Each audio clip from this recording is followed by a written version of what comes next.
नमस्ते, मैं हूं doctor Suresh. Teacher education simplified channel में आपका स्वागत है। महाराष्ट्र एमएड एडमिशन 2021-22 का टेंटेटिव शेड्यूल यहाँ पर आ गया है। एडमिशन शेड्यूल आ गया है। आपका रिजल्ट तो आ गया है और आपके पास सीईटी का स्कोर कार्ड भी है। उसके बाद इस शेड्यूल के अनुसार आपको इस वेबसाइट पर रजिस्ट्रेशन करना है ताकि आपको ऑनलाइन एडमिशन प्रोसेस में एडमिशन मिल सके। इसलिए यह वेबसाइट है, तो एक बात आपको ध्यान में रखना है, जो आपकी सीईटी की वेबसाइट थी जहां पर आपने रजिस्ट्रेशन किया और जहां पर आपको आपका सीईटी का स्कोर पता चला, वो एक वेबसाइट अलग है और एडमिशन के लिए वेबसाइट अलग है। तो ये है एडमिशन की साइट। यहाँ पर आपको रजिस्ट्रेशन करना होगा क्योंकि अभी डेट्स नहीं है, इसलिए यहाँ नहीं दिख रहा है। नहीं तो यहाँ पर न्यू रजिस्ट्रेशन की टैब आ जाएगी जहाँ पर आपको एडमिशन करना है और डॉक्यूमेंट्स भी अपलोड करने इस वेबसाइट पर, जिसकी लिंक मैं डिस्क्रिप्शन में दे रहा हूँ। आप रेगुलरली इस वेबसाइट को विजिट करिए। आपका एडमिशन रजिस्ट्रेशन से लेकर आपका आखिरी एडमिशन तक आपको इसी वेबसाइट को रेफर करना है, यहीं पर आना है, यहीं पर आपके लॉगिन में आपको सारी चीज़ें मिलेंगी। तो ये शेड्यूल है, मैंने डाउनलोड कर लिया है। आप भी डाउनलोड करें और इसका प्रिंट आउट निकाल कर आप डिस्प्ले करके रखें ताकि आपको सारी जो डेट्स है वो याद रहे। और मेरी रिक्वेस्ट है, वीडियो को आप शुरू से लेकर अंत तक देखिए ताकि ये पूरा शेड्यूल आपको समझ में आए। ये क्या है, 3 पेजों का शेड्यूल है, आपको समझ में आए ये सारी फेजेस क्या है। इसलिए वीडियो को पूरा देखिए। और अगर आपके दोस्त जो एमएड करना चाह रहे हैं, 2 इयर्स का एमएड, अगर वो भी इसमें रजिस्ट्रेशन है तो उनको भी ये वीडियो शेयर करें, लेकिन वीडियो को आप पूरा ज़रूर देखिए। आइए चलते हैं। टेंटेटिव कैप शेड्यूल है। कैप का मतलब है सेंट्रलाइज एडमिशन प्रोसेस। टेंटेटिव है, हो सकता है इसमें आने वाले दिनों में बदलाव भी होने के चांसेस है, इसलिए टेंटेटिव कहा गया है। अब इस एडमिशन के लिए कौन कौन क्वालिफाई है, जिन्होंने एमएड सीईटी दी है और जिनको 1 या उससे ज़्यादा मार्क्स है, वो सारे कैंडिडेट इस एडमिशन प्रोसेस के लिए एलिजिबल है। सीईटी में कोई पासिंग नहीं है। जिसको भी 0 मार्क्स नहीं है, नॉन ज़ीरो मतलब 0 मार्क्स नहीं है, वो सारे कैंडिडेट इस राउंड के लिए एडमिशन के लिए क्वालिफाई है। तो ये शेड्यूल समझते हैं। थोड़ा इसको मैक्सिमाइज कर देता हूँ। डेट ऑफ सीईटी अब ये हो चुका है, डिक्लेरेशन ऑफ रिजल्ट भी हो चुका है, स्कोर कार्ड भी आपको मिल चुके हैं।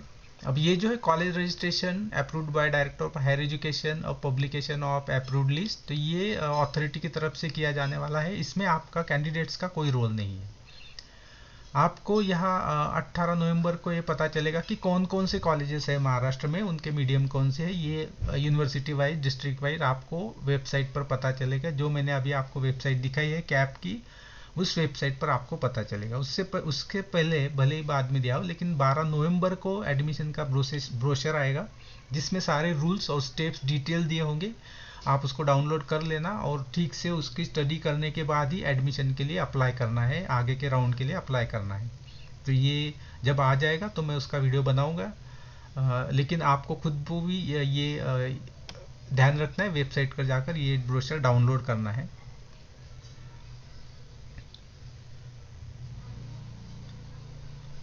अब जो यहाँ से शुरू होता है 8 नंबर से जो शुरू है कैंडिडेट रजिस्ट्रेशन, तो Maharashtra candidate, out of Maharashtra candidate, NRI, सारे कैंडिडेट के लिए आपको रजिस्ट्रेशन की डेट है 22 नवंबर से लेकर 29 नवंबर तक। आपको एडमिशन के लिए एप्लीकेशन करना है। कहाँ? इसी वेबसाइट पर यहाँ आ जाएगा न्यू रजिस्ट्रेशन, यहाँ आपको रजिस्ट्रेशन करना है। उसमें ना सिर्फ आपको सारी जानकारी भरनी है, आपके मार्क्स, एकेडमिक जो भी डिटेल्स है वो भरने हैं, आपके स्कोर, सीईटी का स्कोर क्या है, और आपके जो सोशल रिजर्वेशन है वो भी आपको वहाँ पर डॉक्यूमेंट भी अपलोड करने हैं, और आपको कॉलेज के प्रेफरेंस भी देने हैं। कौन से कॉलेज के प्रेफरेंस देने हैं उनकी लिस्ट आपको वहाँ दिखेगी। जब आप मेरिट लिस्ट, जब आप प्रेफरेंस देने जाओगे तो वहाँ पर आपको सारे कॉलेज दिखाई देंगे। भले ही आपको अब पता नहीं हो, लेकिन वहाँ पर अवेलेबल होगी लिस्ट, तो चिंता की कोई बात नहीं है। आप उनमें से कोई भी कॉलेज सिलेक्ट कर सकते हो प्रेफरेंस के लिए। ये सारे आपको करना है 22 नवंबर से लेकर 29 नवंबर तक। तो ये है राउंड 1 के लिए आपको अप्लाई करना है, और वहाँ पर डॉक्यूमेंट भी अपलोड करने होगी। सारी इन्फॉर्मेशन आपको ब्रोशर में आ जाएगी। इन डॉक्यूमेंट जो भी आपने अपलोड किया है उनका ई स्क्रूटिनी होगा, मतलब ऑनलाइन अथॉरिटी की तरफ से चेक किए जाएगा आपके डॉक्यूमेंट जो अपलोड हुए हैं, वो सही है नहीं है, उनको स्क्रूटिनी ऑनलाइन की जाएंगे। आपको कहीं पर भी ऑफलाइन डॉक्यूमेंट लेकर जाना नहीं है, ये ऑनलाइन प्रोसेस होने वाला है, इसमें आपका कोई रोल नहीं है।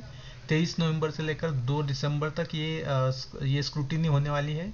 स्क्रूटिनी के बाद मेरिट लिस्ट डिस्प्ले की जाएगी। मेरिट लिस्ट में आपके सारे डिटेल्स आएंगे, आपका क्या मेरिट है अल्फ़ाबेटिकली आएगी। तो ये नहीं कि जिसका मेरिट है उसका नाम पहले आएगा, ये नहीं होगा, अल्फ़ाबेटिकली आएगा आपके सरनेम के अकॉर्डिंग।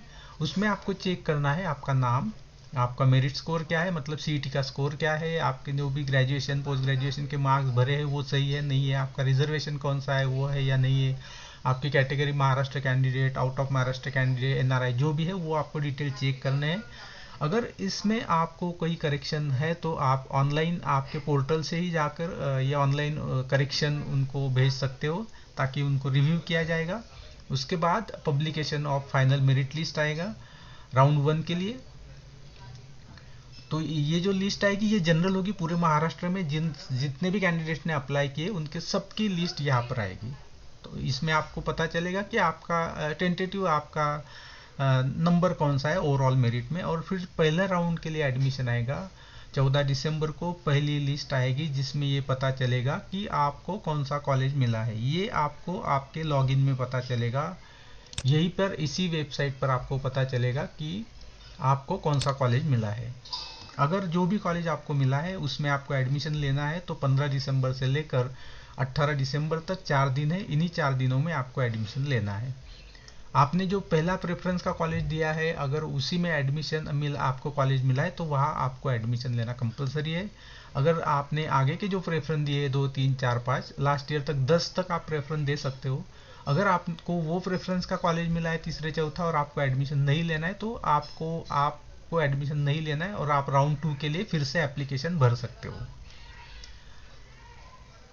अब यहाँ पर आपको रिपोर्ट टू कॉलेज और सीक एडमिशन का मतलब है आपको सारे ओरिजिनल डॉक्यूमेंट के साथ कॉलेज जाना है और फीस के साथ कॉलेज में जाना है, फिजिकली जाना है, आपको खुद प्रेजेंट रहना है कैंडिडेट को, और वहाँ एडमिशन की प्रोसेस इन 4 दिनों में ही करनी है। इन 4 दिनों में अगर आप एडमिशन नहीं कर पाते हो तो पहले राउंड में आपका एडमिशन नहीं होगा, तो फिर आपको फिर से दूसरे राउंड के लिए एप्लीकेशन करना होगा। अगर आपका यहाँ नहीं हुआ है, मान लीजिए ये भी होता है सभी स्टूडेंट को पहले राउंड में एडमिशन नहीं मिलता है, क्योंकि सब्जेक्ट का रिजर्वेशन होता है, सोशल रिजर्वेशन होता है, अलग अलग रिजर्वेशन की वजह से जो मेरिट है मेरिट के हिसाब से ही सबके एडमिशन्स होते हैं। तो सबका एडमिशन नहीं होता है पहले राउंड में, सबको जो चाहिए वो कॉलेज नहीं मिलता है। तो आप वेट कर सकते हो, ये भी हो सकता है कि कैंडिडेट को कोई भी कॉलेज ना मिला हो, ये भी हो सकता है। तो डरने की बात नहीं होती, आपको राउंड 2 के लिए फिर से अप्लाई करना होता है। पहले राउंड के एडमिशन 15 से लेकर 18 दिसंबर तक एंड होते हैं। उसके बाद कॉलेजेस का काम है कि कॉलेजेस ये ऑनलाइन डिक्लेयर करेंगे और आपको वेबसाइट पे पता चलेगा कि कितने सीट्स वैकेंट है और कितने सीट पहले राउंड में फिल हो चुके हैं। इससे आपको ये आसानी होगी कि राउंड 2 के लिए किस कॉलेज में सीट कितने वैकेंट है, उसके हिसाब से आप कॉलेज की प्रेफरेंस दे सकते हो। अब राउंड 2 के लिए एडमिशन्स की डेट शुरू होती है, जहाँ पर आपको जो कैंडिडेट हो सकता है किसी वजह से राउंड 1 में अप्लाई नहीं कर पाए, लेकिन जिन्होंने सीईटी दी है वे कैंडिडेट भी राउंड 2 के लिए 22 दिसंबर से लेकर 24 दिसंबर तक अप्लाई कर सकते हैं। और कैंडिडेट्स ऐसे कैंडिडेट जिन्होंने पहले राउंड के लिए अप्लाई किया वो भी कर सकते हैं, और वो चेंज भी कर सकते हैं, उनकी किसी क्रेडेंशियल में कुछ चेंज हुआ है, मान लीजिए पहले कोई मार्कशीट नहीं था अब आ गया तो आप ऐड कर सकते हो। कोई रिजर्वेशन का कोई डॉक्यूमेंट आपके पास नहीं था अब आया है तो आप चेंज कर सकते हो। या फिर पहले राउंड में कुछ गलती से स्पेलिंग मिस्टेक हो गई थी या फिर परसेंटेज गलत हो गए, तो वो सारे चेंजेस आप राउंड 2 से पहले भी कर सकते हो। यह है 22 दिसंबर से लेकर 24 दिसंबर तक। उसके बाद ई स्क्रूटिनी है, ये ऑनलाइन ई स्क्रूटिनी होती है, आपको इसमें आपका रोल कुछ नहीं होता है, आपको सिर्फ ये मैसेज आ जाता है आपके लॉगिन में कि आपके डॉक्यूमेंट वेरीफाई हो चुके हैं। तो ये है 23 दिसंबर से लेकर 27 दिसंबर तक। उसके बाद मेरिट लिस्ट डिक्लेयर होगी राउंड 2 के लिए 29 दिसंबर 2021 को। और अगर आपको कुछ उसमें करेक्शन होने हैं तो आप अप्लाई कर सकते हैं आपके पोर्टल में से लॉगिन से ही। कुछ ग्रीवेंसेस है, अगर करेक्शन तो आप उन्हें भेज सकते हो। उसके बाद उस बेसिस पर एक फाइनल मेरिट लिस्ट पब्लिश की जाएगी राउंड 2 के लिए, वो होगा 5 जनवरी को 2022 को। अब यहाँ पे टाइम दिया है 5 बजे, मतलब आपको ये नहीं बिल्कुल ये मान के चलना है कि 5 बजे ही पब्लिश होती, थोड़ा टाइम लग सकता है, कभी 5 नहीं, कभी 6 बजते, 7 बजते, टेक्निकल या और भी इश्यूज होते हैं। तो पैनिक नहीं होना है, आपको वेट करना है। और फिर राउंड 2 के लिए आगे बढ़ते हैं। राउंड 2 के लिए अलोकेशन, आपको कौन सा कॉलेज मिला है कैंडिडेट को, ये पता चलेगा 7 जनवरी को। आपके लॉगिन में आएगा कॉलेज का नाम, जो कॉलेज आपने प्रेफरेंस दिए उनमें से जहां पर आपका मेरिट आता है उस हिसाब से आपको कॉलेज अलॉट किया जाएगा 7 जनवरी को। एडमिशन के लिए डेट्स है 8, 9, 10, 11 और 12 संडे छोड़कर। आपको इन्हीं दिनों में कॉलेज में एडमिशन करवाना है। अगर ये डेट आपकी मिस हो जाती है तो आपका एडमिशन इस राउंड में भी नहीं होने वाला है। तो ये डेट्स आपको ध्यान में रखना है, इसलिए मैंने कहा कि इसकी प्रिंट आउट निकाले और डिस्प्ले करके रखे घर में कहीं पे, ताकि आपको आते जाते पता चले, याद रहे कि कौन से डेट को क्या करना है। राउंड 2 में एडमिशन होने के बाद अगर मान लीजिए फिर भी आपका एडमिशन नहीं हुआ है तो आप अगर आपका एडमिशन हो जाता है तो आपको आगे राउंड में कुछ करने की ज़रूरत नहीं है, आपका काम यही ख़त्म हो गया और आपको कॉलेज स्टार्ट होने की वेट करनी है।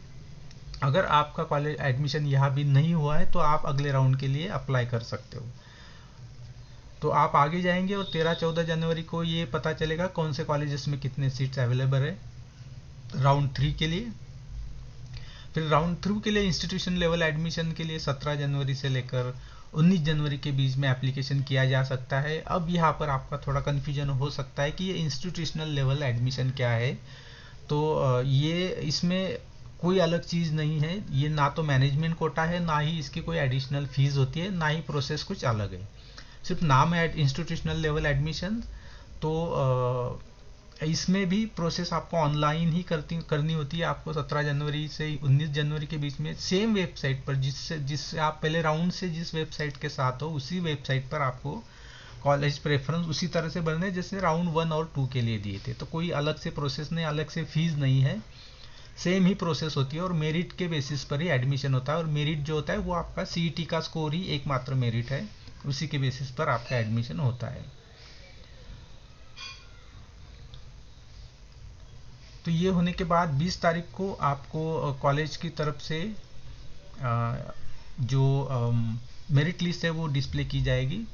ये कॉलेज की वेबसाइट या नोटिस बोर्ड पर भी होगी। और यही आपको कौन सा कॉलेज मिला है, जिस कॉलेज में आपने अप्लाई किया वह आपको मिला है या नहीं मिला है, ये आपको ऑनलाइन भी आपके कैप के पोर्टल में पता चल जाएगा। ये ज़रूरी नहीं कि आप कॉलेज में ही जाए, ये आपको ऑनलाइन में भी आपके लॉगिन में पता चल जाएगा। और ये लास्ट वाला राउंड है, इसी में आपको ज़्यादा से ज़्यादा एफर्ट्स करने हैं, अच्छे से अच्छा कॉलेज देना है, जहाँ पे ज़्यादा सीट्स अवेलेबल है वहीं पे आपको अप्लाई करना है। और इस राउंड में अगर आपका एडमिशन हो जाता है तो 21 जनवरी से लेकर 25 जनवरी के बीच में आपको एडमिशन करवाना है, ओरिजिनल डॉक्यूमेंट के साथ जाकर फीस पे करनी है और आपका एडमिशन हो जाएगा। कट ऑफ डेट दी गई है कि इसके बाद कोई एडमिशन का राउंड नहीं है, ये डिक्लेयर किया गया है। 28 जनवरी के बाद में एडमिशन नहीं होगा, ये टेंटेटिव शेड्यूल दिया गया है। अब इसमें ये बात है कि शेड्यूल 3 राउंड हम यहाँ पर देख रहे हैं, राउंड 1 और 2 और 3। तो आपको अपने पसंद का कॉलेज और अपने प्रेफरेंस का कॉलेज मिलने के लिए आपको राउंड 3 तक वेट करना पड़ सकता है। एक बार आपने किसी कॉलेज में एडमिशन ले लिया तो आपका अगले राउंड के लिए आपका नाम नहीं आएगा, ये आपको याद रखना है। और ये भी याद रखना है कि इस एडमिशन प्रोसेसर से आगे या पीछे इन डेट्स के अलावा कहीं पे भी कोई भी एडमिशन नहीं होता है। अगर कोई आपसे कह रहा है कि आप मुझे डॉक्यूमेंट दे दो, लॉगिन और पासवर्ड दे दो, मैं आपका एडमिशन करवा दूंगा, तो वो पॉसिबल नहीं है। इन्हीं डेट्स के बीच ऑनलाइन प्रोसेस होता है। जिस तरह से कैंडिडेट के लिए ऑनलाइन प्रोसेस है, कॉलेजेस के लिए भी ये ऑनलाइन प्रोसेस है। तो आप भरोसा न रखें किसी पर ऊपर, आप गवर्नमेंट की ये वेबसाइट है यहीं पर आकर देखते रहिए, पूरी प्रोसेस ट्रांसपेरेंट है, कहीं पे भी एडिशनल फीस नहीं है। जो फीस पहले कैंडिडेट के लिए है वही फीस आखिरी कैंडिडेट के लिए गवर्नमेंट की तरफ से डिसाइड की जाती है, वही है। पूरी प्रोसेस ट्रांसपेरेंट है। सीईटी के सिवा किसी का एडमिशन नहीं हो सकता, मेरिट के अलावा किसी का एडमिशन नहीं हो सकता। तो मेरिट ही एकमात्र क्राइटेरिया है। तो आप जब भी ये कॉलेजेस के लिए यहाँ पर जो इंस्ट्रक्शन दिए इंपॉर्टेंट, उसमें ये कहा गया है कि आपको जो भी जानकारी आप दे रहे हो एक्यूरेट हो, करेक्ट हो। क्योंकि अगर आप एडमिशन लेने को जब जा रहे हो तो आपका एप्लीकेशन फॉर्म में जो जानकारी आपने दी है वो अगर आपके ऑफलाइन डॉक्यूमेंट से मैच नहीं करते तो आपका एडमिशन नहीं होगा। तो यही कुल मिलाकर इसमें कहा है। तो आपको करेक्ट जानकारी देनी है, कहीं पे भी कोई चीटिंग नहीं करनी है। और अगर आप किसी कैटेगरी से बिलोंग करते हो तो caste certificate, cast validity certificate और नॉन क्रिमिनल ईयर सर्टिफिकेट ये आपके पास होना ज़रूरी है। एडमिशन के वक्त आप राउंड 1 में जो रिसीट है, रिसीट के बेस पर आप अप्लाई कर सकते हो, लेकिन जब आप एडमिशन को जाओगे तो आपके पास ये सर्टिफिकेट होना ज़रूरी है। टोकन पर या रिसीट पर एडमिशन नहीं होता है, ये आपको ध्यान रखना है। तो ये डॉक्यूमेंट्स अभी से आप शुरू कर दीजिए प्रोसेस। कौन कौन से डॉक्यूमेंट की ज़रूरत है उसका वीडियो मैंने अलग से बनाया है, आप वो देख सकते हो। या कॉलेजेस के भी लिए ये कहा गया है कि कॉलेजेस ने भी जो जानकारी पूरी तरह से अपने लेवल पर वेरीफाई करनी है, और जो भी लिस्ट मेरिट से आने वाले कैंडिडेट है उनको एडमिशन को ना नहीं कहना है। अगर वो इस तरह से कहते हैं तो उनके ऊपर कार्रवाई की जाएगी। अब ये जो 12 नंबर का पॉइंट बहुत इंपॉर्टेंट है। आपको ये लग सकता है कि किसी कैंडिडेट के कम स्कोर है फिर भी उसका एड नंबर कैसे लग गया मुझसे पहले, तो इसके लिए कैंडिडेट टाइप, मतलब वो महाराष्ट्र कैंडिडेट है या वो आउट ऑफ महाराष्ट्र कैंडिडेट, उसके हिसाब से मेरिट अलग अलग होता है। होम, उसमें होम यूनिवर्सिटी होती है, अलग यूनिवर्सिटी, उनके हिसाब से भी मेरिट अलग अलग होता है। कैटेगरी के हिसाब से मेरिट अलग होता है। तो ज़रूरी नहीं कि आपका मेरिट स्कोर अगर एक जैसा है तो आपको एक जैसे ही प्रेफरेंस मिलेगा। तो ये भी चीज़ें उसमें मैटर करती है, तो ये आपको ध्यान में रखना है। और आपका जो कॉलेज प्रेफरेंस है वो आपको सही से देना है। अब ये ब्रोशर देख लिया है तो या ये शेड्यूल देख लिया, इसका मतलब ये नहीं कि अब आपका काम हो गया और आप सीधे सिर्फ पहले राउंड के लिए ही डायरेक्ट आओगे, तो नहीं। आपको रेगुलरली रोज इस वेबसाइट को देखना है ताकि आपको सारे अपडेट्स रेगुलरली पता चले। शेड्यूल के ऊपर ये लिखा गया कि ये टेंटेटिव शेड्यूल है, डेट चेंज हो सकती है किसी भी वजह से, तो इसलिए आप इस वेबसाइट को ध्यान में रखिए। अब यहाँ पर आपको लॉगिन, आपको न्यू रजिस्ट्रेशन का टैब आएगा जब भी कभी डेट्स आएंगी, लेकिन रेगुलरली आप यहाँ पर आते रहिए और ये सारी चीज़ें देखते रहिए ताकि आप अपडेटेड रहे और कोई डेट आप मिस ना करें, और आप श्योर करें कि आपका एडमिशन जल्दी से जल्दी हो जाए। मेरी तरफ से आपको बहुत सारी शुभकामनाएं।